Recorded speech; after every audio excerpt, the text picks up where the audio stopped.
Hi everyone, welcome to the React in 10 minutes series. और आज मैं स्टार्ट कर रहा हूँ रिएक्ट डॉट जे एस के अंदर मॉड्यूल 2। और मॉड्यूल 2 के अंदर ये हमारा है ट्यूटोरियल 1, जिसके अंदर हम क्या पढ़ने वाले हैं, components in React dot J S के बारे में। मॉड्यूल 1 के अंदर हम सारी चीज़ें देख चुके हैं, जैसे इंट्रोडक्शन, रिएक्ट का इंट्रोडक्शन क्या है, उसके फीचर्स क्या होते हैं, रिएक्ट को हम क्यों यूज़ करते हैं। ठीक है, ये सारी चीज़ें हम ऑलरेडी देख चुके हैं। उसके साथ साथ हमने ये भी देखा कि इन्वायरमेंट सेटअप में क्या क्या चीज़ें होती हैं जब भी आप इन्वायरमेंट सेटअप करते हो। ठीक है, रिएक्ट ऐप को कैसे इंस्टॉल करते हैं, रिएक्ट ऐप का इंस्टॉलेशन। ठीक, तो ये सारी चीज़ें हम देख चुके हैं, कैसे उन सब पे काम होता है। अभी रिएक्ट के अंदर जो नेक्स्ट पार्ट आता है और जो सबसे इंपॉर्टेंट पार्ट है वो है कंपोनेंट्स के बारे में।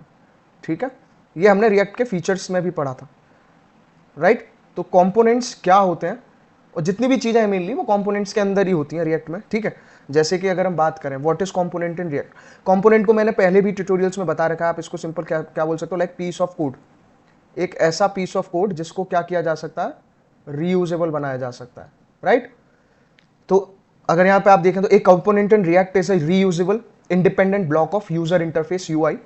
Think of component as building blocks of web pages, right. तो जैसे किसी एक चीज की कोई एक कोड है जिसकी रिक्वायरमेंट हमें बार बार हो रही है, तो उसको बार बार कोड लिखने की जगह हम क्या करते हैं, उसका एक कंपोनेंट क्रिएट करते हैं और उसको हम क्या कर सकते हैं, अपनी ऐप के अंदर इंपोर्ट कर सकते हैं जहां पे भी हमें उसकी जरूरत पड़ेगी, हर जगह। ठीक है, तो in React component can be.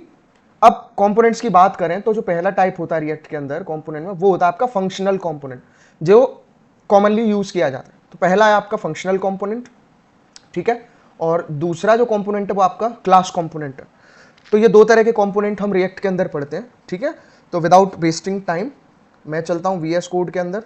ठीक है, और जो भी हमने एक रिएक्ट ऐप इंस्टॉल करी हुई है उसके अंदर चलते हैं और देखते हैं हम कंपोनेंट्स को कैसे यूज़ कर सकते हैं, कैसे इंपोर्ट कर सकते हैं, इंपोर्ट कैसे करते हैं और कैसे उनको एक्सपोर्ट करते हैं। ठीक, चलिए, तो मैं आ गया अपने वीएस कोड पे और यहाँ पे जो आपको स्क्रीन पे कोड दिख रहा है अभी, ठीक है, ये वही कोड है जो मैंने प्रीवियस ट्यूटोरियल में आपको बताया था, रिएक्ट जब इंस्टॉल करने के बाद में कंपोनेंट में कैसे चेंजेस कर सकते हैं। ठीक है, तो अभी इसका जो आउटपुट था वो एज इट इज इस तरह से आ रहा है, आपको क्लियरली यहाँ पे दिख रहा होगा। ठीक है, इस तरह भी हमारा आउटपुट आ रहा है। और इसके अलावा हम बात करें तो ये हमारा रिएक्ट ऐप का जो फोल्डर स्ट्रक्चर है, ये वो है जिसके अंदर आपके node modules, public source, SRC source folder है जिसको एसआरसी शॉर्ट में बोल देते हैं, इसका नाम है। ठीक है, तो ये सारी चीजें हैं। अभी मैं क्या कर रहा हूं, मैं आपको बताता हूं कंपोनेंट्स कैसे क्रिएट करते हैं, कैसे कंपोनेंट को आप यूज कर सकते हो। ठीक है, तो सबसे पहले, और कंपोनेंट का काम क्या होता है, बेसिकली वही पीस ऑफ कोड के बारे में। तो सबसे पहले देखिए मैं क्या कर रहा हूं, यहाँ पे मैं अपने रिएक्ट ऐप के अंदर गया और सोर्स के अंदर गया, सोर्स के अंदर एसआरसी फोल्डर के अंदर जाके मैंने एक यहाँ पे नया फोल्डर क्रिएट करा। ठीक है, मैं यहाँ पे नया फोल्डर क्रिएट कर रहा हूँ और उस फोल्डर का मैंने नाम रख दिया कंपोनेंट्स। ठीक है, अब आप अपने यूज के अकॉर्डिंग जितने भी कंपोनेंट्स बनाएंगे, हम इसी ऐप पे काम करके देखेंगे, तो कंपोनेंट्स के अंदर ही हम सारे फाइल्स सेव करने वाले। ठीक है, तो पहला काम ये हो गया फिलहाल। अभी देखिए, अब नेक्स्ट में मैं क्या कर रहा हूं, एक मैं नई फाइल क्रिएट कर रहा हूं। ठीक है, अब मैं आपको दो चीजें बताऊंगा। दो चीजों में क्या था, एक आपके फंक्शनल, अगर हम बात करें, एक देखो, एक आपके फंक्शनल कंपोनेंट्स होते हैं, ठीक है, और दूसरे कौन से होते हैं, दूसरे होते हैं आपके क्लास कंपोनेंट्स। ठीक है, आपको ये बेसिक अगर समझ में आ गया तो आपको सारी चीजें समझ में आ जाएंगी। फंक्शनल और क्लास कंपोनेंट कैसे काम करते हैं, कंपोनेंट को कैसे यूज करते हैं, कंप्लीट रिएक्ट में सारी चीजें इन्हीं के अकॉर्डिंग होंगी। ठीक है, तो मैं सबसे पहले एक फंक्शनल कंपोनेंट बना रहा हूं। सबसे पहले मैं आपको फंक्शनल कंपोनेंट बनाता हूं। तो देखो, मान लो मैंने एक फाइल बनानी है और फाइल में बना रहा हूं और उसका नाम मैं सेव करा रहा हूं, लाइक किस नेम से, अपने कंपोनेंट फोल्डर के अंदर मैं एक फाइल बना रहा हूं वेलकम डॉट जेएस। मैंने एक फाइल क्रिएट कर दी वेलकम डॉट जेएस के नाम से। ठीक है, अभी मैं इसमें कुछ भी कोड लिख रहा हूँ, राइट। अब मैं कोड क्या लिख रहा हूँ वो मैं आपको दिखाता हूँ। ठीक, बेसिक कोड, जैसे यहाँ पे आप देख पा रहे हो, है ना, जैसे यहाँ पे इंपोर्ट कर रखा है कुछ ना कुछ, राइट। ऐसे ही मैं क्या करना है, यहाँ पे कुछ भी लिखता है। ठीक है, अब मैंने यहाँ पे लिखा जो हमारी सिंटैक्स होती है, लाइक इंपोर्ट रिएक्ट।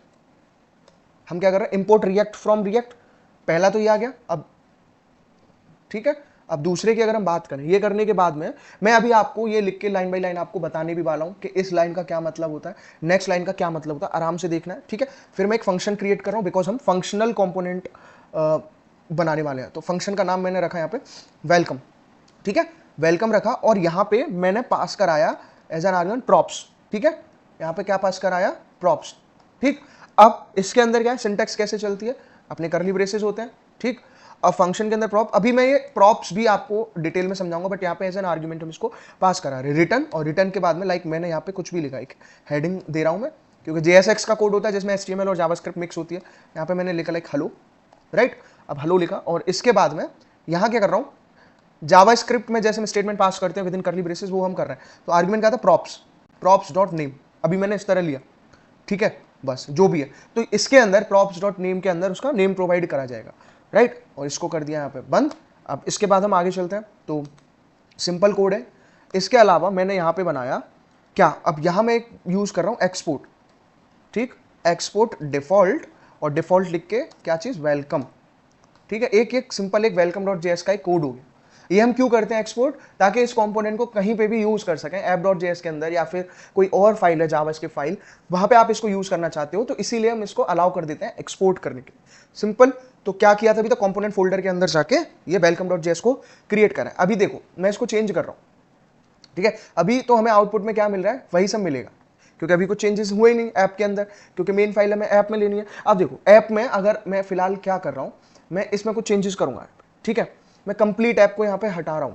अब देखो, अभी आप देखोगे तो आपको कुछ दिखेगा ही नहीं, यहाँ पे ब्लैंक फाइल हो गई, कोई आउटपुट है ही नहीं आपका। अब मैं यहाँ पे आपको कंप्लीट कोड दिखाता हूँ दोबारा से ऐप डॉट जेएस के अंदर। तो आप यहाँ पे वही करोगे, इंपोर्ट क्या, रिएक्ट फ्रॉम रिएक्ट, सिंपल। तो इसके बाद में फिर नेक्स्ट कोड गया पर, अब हमको क्या करना है, ऐप डॉट जेएस के अंदर हमको ये वेलकम डॉट जेएस वाला कोड एक्सपोर्ट करना था, ठीक है, और यहाँ पे इसको इंपोर्ट करना है। तो यहाँ पे इंपोर्ट करने के बाद में हम यहाँ पे क्या लिखने वाले हैं, ठीक है, कैसे लिखते हैं, इंपोर्ट क्या, वेलकम, इंपोर्ट वेलकम। अब कहाँ से करना है, वेलकम फ्रॉम, ठीक है, फ्रॉम के बाद में इस तरह से लिखेंगे, फिर ये आएगा आपका, और उसके बाद में हम यहाँ पे क्या लेने वाले हैं, किस फोल्डर से, उसका जो पाथ है, कंपोनेंट्स पाथ है, और कंपोनेंट्स के पाथ में फिर आपके पास जो फाइल है वो कौन सी फाइल है, वेलकम, ठीक है, अपने पास कौन सी फाइल है यहाँ पे, वेलकम फाइल है, लेकिन इसको यहाँ पे हटा के यहाँ लगाएंगे, ठीक। चलिए, तो इसको बंद कर दिया। अब ये एक सिंपल सिंटैक्स है, इस तरह से हम काम करते हैं इसमें, इसको इंपोर्ट करा लिया। ये क्या है हमारा, this is a relative path, जो पाथ जो भी कंपोनेंट का हम यूज कर रहे हैं, स्टेप बाय स्टेप आपको समझना है। इसके बाद में मैं यहाँ पे फंक्शन क्रिएट कर रहा हूँ रिएक्ट ऐप के अंदर, फंक्शन का नेम क्या है, ऐप, क्लियर। चलिए सिंपल इस तरह से किया, और यहाँ पे रिटर्न के अंदर कल मैंने बताया था आपको JSX के रूल्स के बारे में प्रीवियस ट्यूटोरियल्स में। तो JSX के अंदर आपको अच्छे से बताया था कि हम डिव का अगर यूज करते हैं, ठीक है, वो हमारा एक रूट एलिमेंट रहना हमारे पास जरूरी होता है। तो डिव के अंदर मैं यहाँ पे क्या कर रहा हूँ, मैंने यहाँ पे क्या लिखा, सबसे पहले इसको हटा के मैं यहाँ पे लिखने वाला हूँ वेलकम, ठीक, वेलकम और नेम इक्वल टू, जैसे मैंने कोई भी यहाँ पे नाम लिख दिया, रजत, ठीक, इस तरह से यहाँ पे नाम लिख दिया, क्लियर। तो एक सेंटेंस हो गया ये आपका। चलिए, ऐसे ही आप कुछ और भी लिख सकते हो। यहाँ पे मान लो मैंने दोबारा से लिख दिया, कोई भी कुछ भी लिख दिया, और इसका नाम हमने रख दिया टैक लर्निंग विद रजत, ठीक है, फिर हमने क्या रख दिया, टैक लर्निंग विद रजत, सिंपल। तो यहाँ डिव का यूज हुआ और रिटर्न को यहाँ पे क्लोज किया गया। अब हम इसको भी तो कहीं यूज कर सकते हैं, तो हम इसको लिख देते हैं एक्सपोर्ट डिफॉल्ट ऐप, जो उसका नाम है, क्लियर। तो ये ऐप की कोडिंग हुई। अब देखिए जो आउटपुट था, हमें आउटपुट चेक करना है यहाँ पे देखिए इस तरह से आ रहा है, ठीक है। आउटपुट जो हमें मिला वो मिला हेलो रजत, और दूसरे मिला हेलो टेक लर्निंग विद रजत।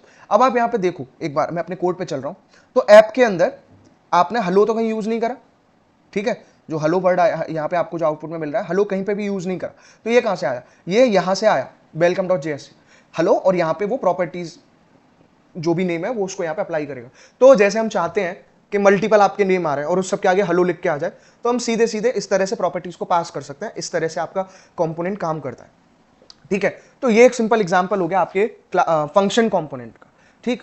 ये सिंपल एक एग्जांपल है किसका, फंक्शन कंपोनेंट का, ठीक है। अब मैं क्या कर रहा हूं, अब देखो मैं एक काम और कर रहा हूं, अब मैं आपको समझाता हूं क्लास कंपोनेंट क्या होता है, ठीक। तो मैं एक नई फाइल बना रहा हूं, और नई फाइल को मान लो मैं सेव कर दे रहा हूं उसी कंपोनेंट फोल्डर के अंदर, और किस नाम से कर रहा हूं, उसका सपोज मैंने कोई भी नाम रख दिया लाइक ग्रीटिंग, ठीक है, ग्रीटिंग डॉट जेएस। मैंने एक नई फाइल बना दी यहाँ पे ग्रीटिंग डॉट जेएस। अब मैं इसका कोड लिखता हूँ। अब क्लास कंपोनेंट के अंदर इंपोर्ट, देखिए कैसे सिंटैक्स काम करती है, इंपोर्ट रिएक्ट, ठीक है, इंपोर्ट रिएक्ट, और फिर आता है आपका क्या यूज करते हैं हम यहाँ पे, आपका फोल्डर का नाम कंपोनेंट्स, ठीक है, वो लिखा, और वो लिखने के बाद में फिर आता है कहाँ से, फ्रॉम, किस जगह से, वो आता है रिएक्ट। इसको हम ज्यादा यूज नहीं करते कंपैरेटिवली आपका जो फंक्शन कंपोनेंट होता है, ठीक है। तो इसकी सिंटैक्स आपकी इस तरह काम करती है, और फिर हमने क्लास कंपोनेंट बनाना है, क्लास ग्रीटिंग। तो यहाँ से आप सिंपल सिंटैक्स समझ सकते हो, एक्सटेंड्स, इसमें हम क्या लिखते हैं, ग्रीटिंग एक्सटेंड्स, और किसको एक्सटेंड कर रहा है ये, कंपोनेंट को, ठीक, एक्सटेंड कंपोनेंट्स, कंपोनेंट, राइट, इस तरह से। चलिए, तो ये हुआ। अब इसके बाद में हम यहाँ पे रेंडर का यूज करते हैं, ठीक है, किसका यूज करते हैं, रेंडर मेथड का, ठीक। अभी मैं आपको सारी चीजें बताने भी वाला हूँ, इनमें किस चीज का क्या मतलब होता है। रेंडर का यूज किया, ठीक। अब रेंडर के अंदर फिर मैं कर रहा हूँ आपका रिटर्न मेथड का यूज। किसका यूज कर रहे हैं, फिर हम रिटर्न का यूज कर रहे हैं, ठीक है। अब रिटर्न के अगर आप अंदर जाओगे तो फिर जैसे आपका रूट एलिमेंट होता है कौन सा, डिव, ठीक है। तो हम फिर डिव पे आए, इसको इसने बंद नहीं करा, हो गया, ठीक। तो फिर आए हम डिव के अंदर। अब डिव के अंदर जाने के बाद में हमने यहाँ पे कुछ भी पास कराया, लाइक h1 ही यूज करा, h1 यूज करा यहाँ पे, ठीक है। और यहाँ पे इसका कोई भी नाम प्रोवाइड करा है, लाइक हेलो, नहीं, हम लिखते हैं यहाँ पे सपोज वेलकम, ठीक, वेलकम। अब इसके बाद में मैं यहाँ पे लिख रहा हूँ इस तरह से मेथड आपका दिस डॉट, ठीक है, दिस डॉट। अब उसके बाद क्या आएगा, props, props, this dot props dot. अब यहाँ पे क्या ले रहे हैं हम, नेम, क्या ले रहे हैं, नेम, ठीक है। इस तरह से लिखा, कुछ भी क्लियर है। अब इसके बाद में हमने कुछ एक नेक्स्ट पैराग्राफ में और लिख दिया, मान लो यहाँ मैं क्या लिखने वाला हूँ पैराग्राफ के बारे में, वेलकम टू चैनल, इस तरह से हमने कुछ भी वैल्यू यहाँ पे पास करा दी। अब डिव क्लोज हो गया, और डिव के बाद में यहाँ पे आपका जो रिटर्न है, रिटर्न को हमने क्लोज करा, ठीक। अब इसके बाद में हम कहाँ पे गए, कैसे लिखते हैं, एक्सपोर्ट, क्या एक्सपोर्ट कर रहे हैं, डिफॉल्ट, और उसका नाम क्या है, ग्रीटिंग, ठीक है। इस तरह से इसको हमने यहाँ पे यूज किया, ठीक है। चलिए, तो ये तो हो गया। अब इसको आप रेंडर कैसे कराओगे, ठीक। अब रेंडर कराने के लिए जो आपकी ऐप है, ठीक है, उस ऐप के अंदर आप क्या यूज कर सकते हो, देखो जैसे यही है, इसके अंदर आप क्या कर सकते हो, हमको क्या क्या करना है, जैसे अभी हमने इसको लिया था, ठीक है। अब मैं क्या कर रहा हूँ, यहाँ पे मैंने एक और लिया, इंपोर्ट, इंपोर्ट क्या कराना है मुझे, ग्रीटिंग, ठीक है। मैं ऊपर वाली जो लाइन है, देखिए ये जो लाइन है एज इट इज इसको कॉपी कर रहा हूँ, कॉपी किया और यहाँ पे इसको पेस्ट किया। लेकिन किसको इंपोर्ट कर रहे हैं हम, ग्रीटिंग को। हमारी जो फाइल है ना वो है ग्रीटिंग, वो फाइल का नाम क्या है आपका, ग्रीटिंग, ठीक, ग्रीटिंग। कहां से, कंपोनेंट के अंदर, क्लियर है। और इसके बाद में उस फाइल का नाम ग्रीटिंग, ठीक है। तो ये यहां पे आपको समझ में आ रहा होगा, ये भी बेसिकली आपका एक रिलेटिव पाथ ही है, ठीक है। अभी मैंने इसको सेव नहीं करा है अभी तक आउटपुट हमारा। अब देखिए एरर दे रहा है वो भी यहाँ पे कुछ, वो हम देखेंगे, अब क्या एरर है वो भी देखेंगे। चलिए, तो इस तरह से किया। अब इसके बाद में इस पे जाते हैं हम एक बार, तो हमारा जो ग्रीटिंग है, एक सेकंड, चलिए, तो हमको यहाँ पे यही चीज देखनी है कि प्रॉब्लम क्या है, क्यों इसको नहीं वो रेंडर कर रहा है, ठीक है। चलो, तो सबसे पहले अगर हम बात करें यहाँ ग्रीटिंग वाले की, ठीक, तो इसमें हमको यही चीज देखनी है। यहाँ पे हम गए, देखो कंपोनेंट्स में सबसे पहले, अभी वो एरर दे रहा है। एरर क्या दे रहा है, देखो एसआरसी के अंदर आपके कंपोनेंट्स के अंदर greeting.js के अंदर कंपोनेंट इज नॉट डिफाइंड, ठीक है, कंपोनेंट को डिफाइन नहीं किया गया, ठीक, यानी कि यहाँ पे कंपोनेंट को डिफाइन नहीं करा। अब सबसे पहले हम इसमें app.js में गए, तो मैं अभी क्या कर रहा हूँ, मैंने इसको तो यहाँ पे एज अ कमेंट बना दिया, ठीक है, मैंने इसको क्या कर दिया, यहाँ पे कमेंट बना दिया। अब मैं अपने फंक्शन के अंदर गया, तो फंक्शन के अंदर जाके मैंने वही चीज़ करा। अब यहाँ पे मैं प्रोवाइड करा रहा हूँ आपका ग्रीटिंग, देखो यहाँ पे मैंने क्या लिखा, ग्रीटिंग, ठीक, और यहाँ पे भी क्या लिख दिया, ग्रीटिंग, इस तरह लिखा। चलिए, क्लियर, बाकी सब चीज़ें सेम है। तो क्या मैं देखना चाह रहा हूँ कि यहाँ कुछ आया नहीं आया, अभी भी वही चीज़ें आ रही हैं, नहीं आ रही, ठीक। अब देख रहा है component is not defined, greeting.js के अंदर ये एरर दिखा रहा है, ठीक है। अब क्या एरर है हमें वही देखना है, ये बात कर रहा है कंपोनेंट की, ठीक, कंपोनेंट्स, एक सेकंड, हमने बेसिकली क्या किया, यहाँ पे स्मॉल केस में था, इसको अपर केस बनाया, और अगर आप देखोगे इसका आउटपुट सेव करने के बाद, तो आपका आउटपुट यहाँ पे ये कंप्लीट आ गया। अब देखिए अगर हम आउटपुट देखें, यहाँ क्या लिख रहा है, hello Rajat, welcome to React class components, and hello tech learning with Rajat, welcome to React class component, 2 times लिख रहा है। अब ये कैसे आया, हम यहाँ पे देखें तो हमने यहाँ पे welcome to React class component लिखाई है, हेलो, और यहाँ पे वो नेम पास करा रहा है। अब वो नेम हमको कहाँ से मिल रहा है, ऐप के अंदर जाके, जो हमने यहाँ पे 2 नेम प्रोवाइड करा है। तो आई होप आपको ये क्लास कंपोनेंट और फंक्शन कंपोनेंट का कॉन्सेप्ट समझ में आया होगा, ठीक है। चलिए, तो यहाँ से आप कंपोनेंट प्रैक्टिस कर सकते हैं, और नेक्स्ट मॉड्यूल में हम इसी मॉड्यूल के अंदर अभी हम कमिंग टॉपिक दोबारा से कुछ और कवर करेंगे। तो अगर यहाँ तक आपको वीडियो अच्छी लगी तो इसको लाइक करिए, चैनल को शेयर करिए एंड सब्सक्राइब करिए। Thank you.